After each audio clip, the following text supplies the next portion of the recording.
There are tons of AI coding tools out there, but only a few claim to truly think with you. So between Trae AI, Cursor, and GitHub Copilot, which one actually deserves a spot in your workflow?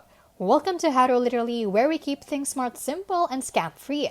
Let's start with Trae AI.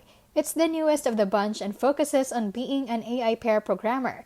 Its interface is designed to keep you in flow with fast context recognition and multi-file reasoning. It's good for debugging and walking through logic, especially for solo devs who want clarity and code context. Next is Cursor, a fork of VS Code with AI deeply baked in. It doesn't just autocomplete, it understands your entire project. Cursor can read, refactor, and generate files intelligently. It's great for people who want an editor that acts like a full-time assistant without leaving their dev environment.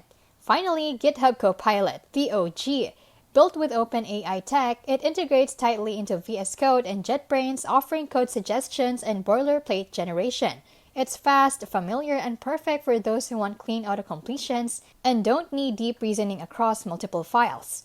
Choose Trae if you want an AI that talks through your code. Go for Cursor if you want VS Code supercharged with project-aware AI, or stick with Copilot if you want fast, reliable, and autocomplete with minimal setup. Thank you for watching How to Literally, and see you in the next one.